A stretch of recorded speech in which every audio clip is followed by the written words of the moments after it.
कुछ जगह इतनी स्वतंत्रता दी जाती है कि ध्यान ही नहीं दिया जाता कि बच्चे क्या कर रहे हैं, गलत दिशा की ओर जा रहे हैं। आपकी जीवन शैली है, सब अपने अपने व्यस्त हैं, पर कोई किसी को नहीं देखता,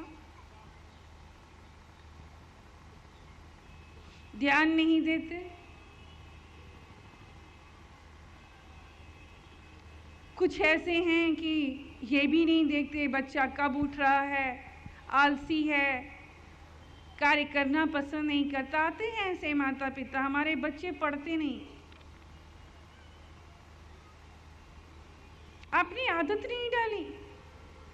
बच्चे को सुबह उठाइए, खुद पढ़ाइए, कैसे नहीं पढ़ेगा? आपने वो परवरिश ही नहीं की कि आप नियम बनाएं कि बच्चे को खुद 2 घंटे पढ़ाएंगे। सुबह स्कूल से आने के बाद वो आराम करे, फिर उसको 2 घंटे पढ़ाएंगे, और रात्रि को फिर 2 घंटे स्वयं पढ़ाने के बाद ही बच्चे को भोजन देंगे। हमने किया है ऐसा। हमने अपनी जीवन शैली में एक नियम बनाया, बच्चों को स्वयं पढ़ाते थे। हर माता पिता को चाहिए, आज पढ़ा लिखा युग है, आप अपने बच्चे को पढ़ा सकते हैं। जितने प्यार से आप बच्चे को हर चीज़ समझा सकते हैं, अपने बच्चे को समझ सकते हैं, कोई दूसरा और नहीं। चाइल्ड साइकोलॉजी पेरेंट्स को आनी ही चाहिए, इतनी समझ होनी चाहिए कि आप बच्चे को समझें और किसी तरह प्यार से उसे बिठाएं, पढ़ाएं। ये आपकी जिम्मेदारी है।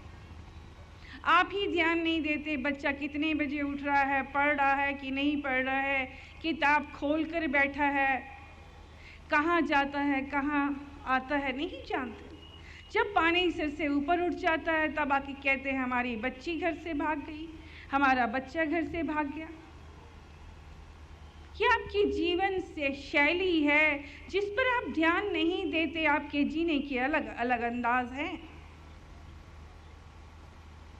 काश कि आध्यात्मिक वातावरण, शिक्षाएं, बच्चों को देखना, बच्चों को समझना, बच्चों को समय देना, उनकी बातें सुनना, उम्र के साथ साथ उनके साथ मित्रता रखना, दोस्त बनकर उनकी बात को समझना, क्या गलत है क्या सही है ये बताना, ऐसा आप नहीं कर पाते।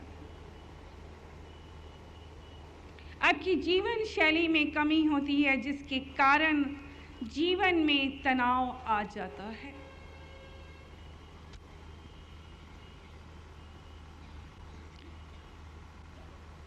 बच्चों, जीवन मूल्यगत कारण, ये भी सत्य है कि समाज के वो वर्ग के लोग जो ऊपर उठ जाते हैं,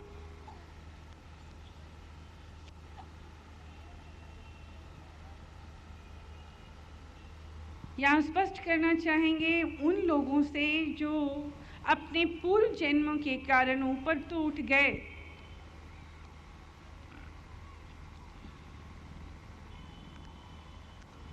पर अंदर से परिवर्तन नहीं आया। आंतरिक परिवर्तन को स्पष्ट करना चाहेंगे कि आप परमात्मा या गुरु से जुड़े हैं, उसकी याद में बैठते हैं,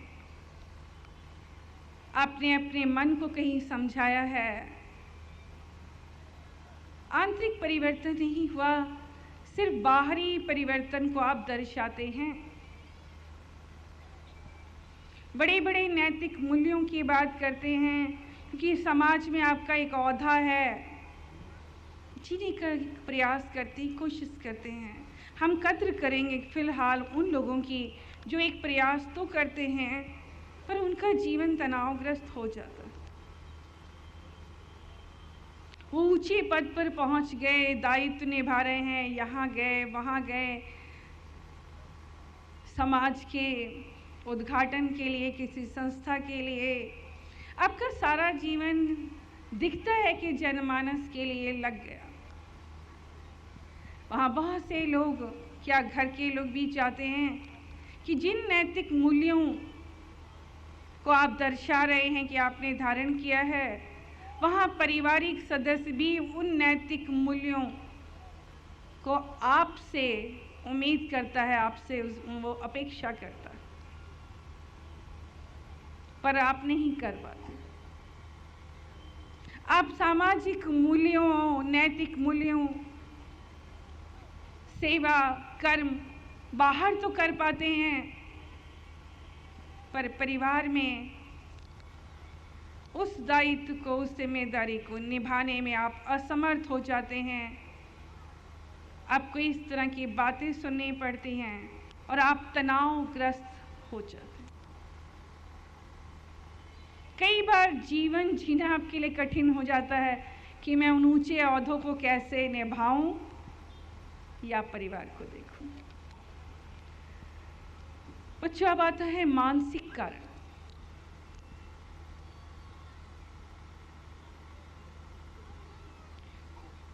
मानसिक कारण तो अनेकों हैं बच्चों।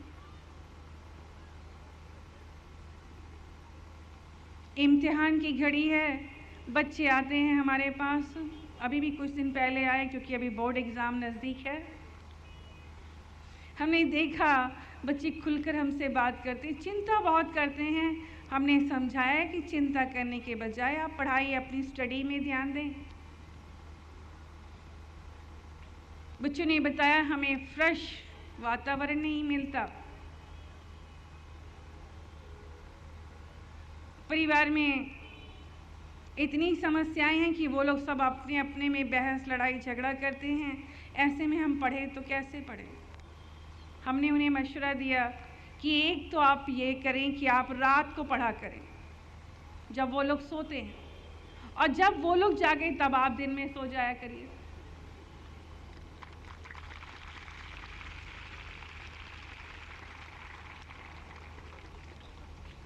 क्योंकि वो बच्चे किस किस को समझाते, घर में कोई ना कोई बात है, आपस में बहस, संयुक्त परिवार है, परिवार के लोग हैं। तो उस बच्ची को हमने कहा, और आज के बच्चे सुबह नहीं उठ सकते, रात को देर तक जाग सकते,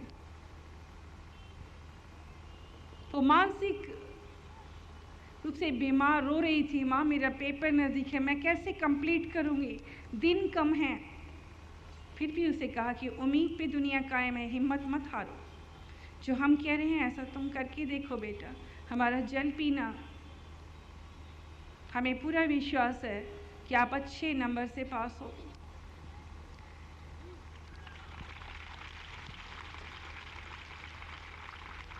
बच्चों, ये एक उदाहरण नहीं है, आज अनेकों उदाहरण। मानसिक रुका आपका अपना है, आप इतनी उम्मीदें रखते हैं कि हमारा बच्चा है तो हमारा ही रहे। उसने आपकी तरफ मुस्कुरा के नहीं देखा, किसी और की तरफ देख लिया तो आपको मन में चिंता लग जाती है, सोचने लग जाते हैं। ये जानने का प्रयास नहीं करते क्या वजह है, हो सकता है बाहरी रूप से परेशान हो। अपनी सोच, अपनी नज़रिए के अनुसार देखते हैं, चिंता करते हैं और अपने अंदर ही जाल बुनते रहते हैं, ताना बाना बुनते रहते हैं, मानसिक रूप से बीमार होने लग जाते हैं। आप आगे नहीं बढ़ते, ठीक से बात नहीं करते, अगला भी नहीं ध्यान देता है, जबकि बात कुछ भी नहीं होती। अगर किसी ने कुछ कह भी दिया तो बुरा मत मानिए बच्चों, वो आपके अपने हैं। जहाँ तक हो सके खुलकर बात करें, खुलासे के साथ बात करें, मन में क्या है व्यक्त कर दें, अपना साफ सुथरा मन, शुद्धता को बता दें। मन में घुटते रहना भी एक तरह का अहंकार है कि वो नहीं बोल रहा तो हम क्यों बोले। यही अहंकार आपको ले डूबता है और आप बीमार हो जाते हैं।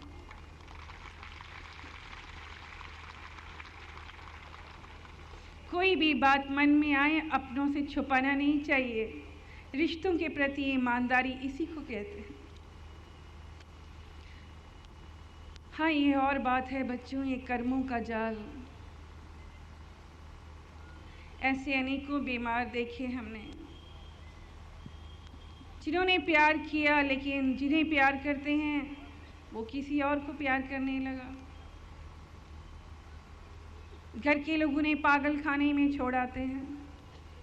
इस तरह की कुछ महिलाओं को लेकर आए।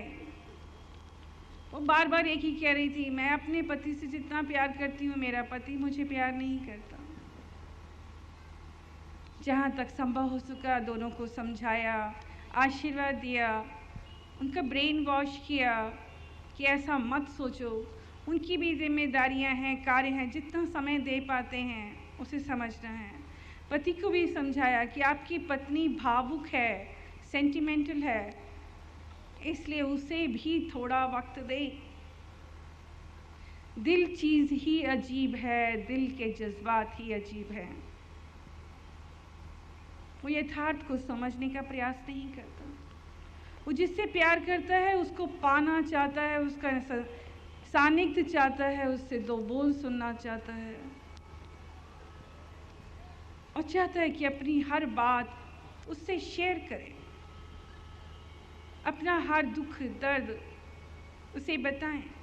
सच ये कि हर दिल चाहता है उसे अपनापन मिले और जब नहीं मिलता तो बीमार हो जाता। मानसिक बीमारी के तो अनेकों कारण हैं। किसी का कारोबार नहीं चल रहा, नौकरी से किसी प्रकार की परेशानी हो गई।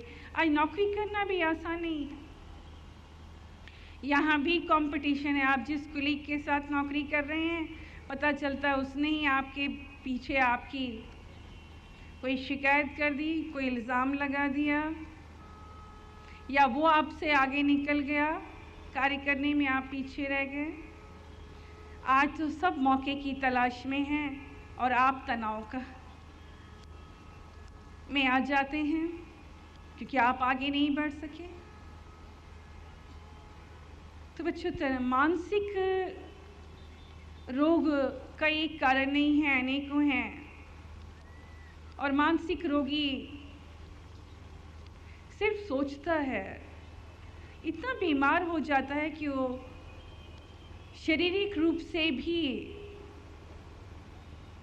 अस्वस्थ हो जाता है, कुछ भी सही विचार करने की स्थिति में नहीं रहता है, बिल्कुल असहाय हो जाता है, जिसे मानसिक रोगी कहा गया।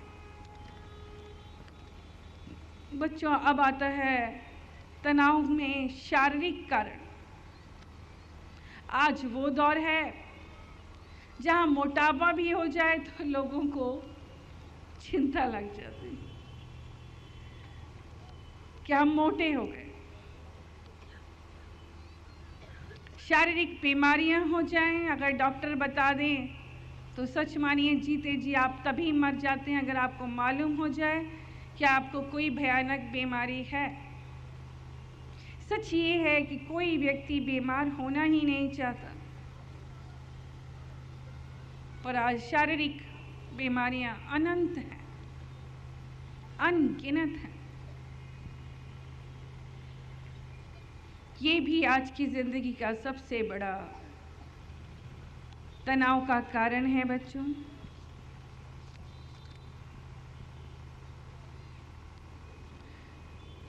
Cancer, ulcer, brain tumour. आज आपको बताना चाहेंगे बच्चों, जब हमें ईश्वर नहीं मिला था और कभी हमें मालूम होता कि किसी व्यक्ति को कैंसर हो गया है,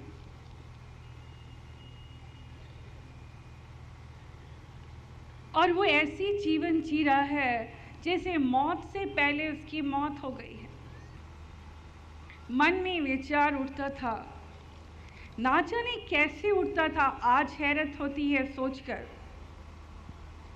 कि काश भगवान ऐसा हो सकता कि कैंसर पेशेंट ठीक हो जाते,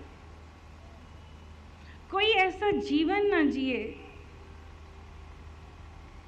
जहां वो हर घड़ी मौत को जिए, मर मर के जिए। आज आपके सामने बताना चाहेंगे, परमात्मा की प्राप्ति हुई और उन्हीं की कृपा से हम ये सेवा का कार्य करने लगे। परमात्मा का लाख लाख बार, कोटि कोटि बार शुक्राना करते हैं। ये उनकी अपार कृपा है।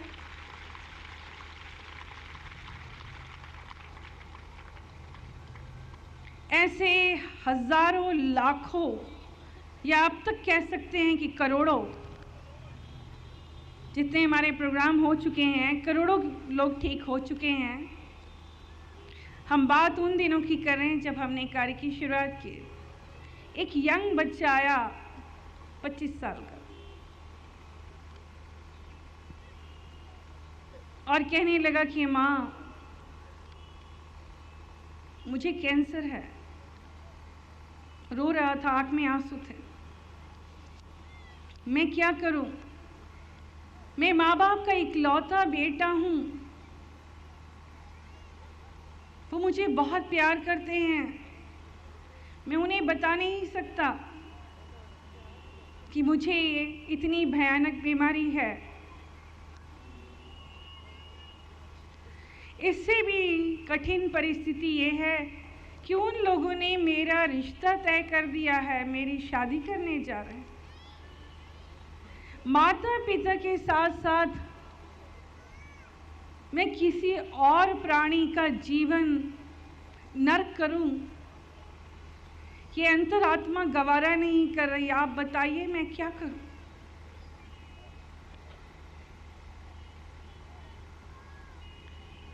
बच्चों, हमने उसे आशीर्वाद दिया कि ये बात आपके और हमारे बीच रहेगी, कोई नहीं जान सकेगा और आप अवश्य ठीक होंगे, किसी को नहीं बताएंगे। जैसा हो रहा है होने दीजिए। माता पिता आपके लिए खुशियां सजा रहे हैं, शादी ब्याह की तैयारी कर रहे हैं, उन्हें करने दीजिए। उससे पहले आप ठीक हो जाएंगे। और बच्चों, ऐसा ही हुआ।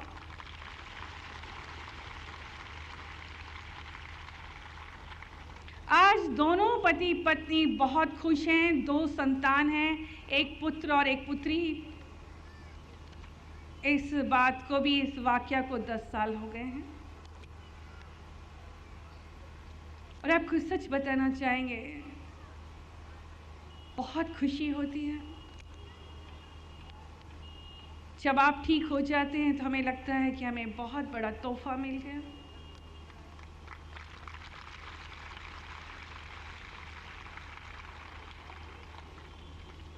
जी हाँ बच्चों, जिक्र कर रहे थे शारीरिक कारण का। तो शारीरिक तनाव के तो अनेकों कारण हैं। परमात्मा का शुक्र है कि माँ आप सबके लिए अरदास करती हैं और दिल से चाहते हैं कि आप सबका शरीर स्वस्थ रहे।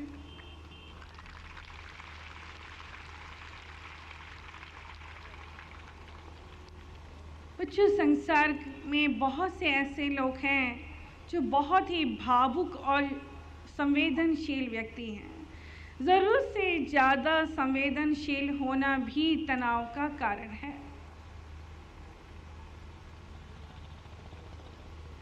बच्चों, संवेदनशील होना यूँ तो सही है कि ऐसा व्यक्ति बहुत जल्दी हर बात को समझता है, पढ़ता है, गलत नहीं करता, कोई गलत कार्य नहीं करता, किसी को गलत बोलता नहीं, गलत व्यवहार नहीं करता, बहुत सोच विचार कर चलता है, बड़ा सुलझा हुआ व्यक्ति होता है। ऐसे व्यक्ति जो भावुक और संवेदनशील होते हैं, वो अपने से ज़्यादा दूसरे की चिंता करते हैं, फिक्र करते हैं। उन्हें शिष्टाचार, अनुशासन का ज्ञान बहुत होता है, मैच्योर होते हैं। पर जितने वो संवेदनशील होते हैं, हर बात को समझने की ताकत उनमें होती है, उनको रिटर्न नहीं मिलता तो वो रोने बहुत जल्दी लगते हैं, उदास हो जाते हैं, उदासीन हो जाते हैं। हर बात को जरा सा किसी ने कुछ कह दिया तो वो कहते हैं हमें ऐसा क्यों कह दिया, हम तो अच्छा व्यवहार करते हैं। तो ज़रूरत से ज़्यादा भावुक और संवेदनशील होना भी तनाव का एक कारण है।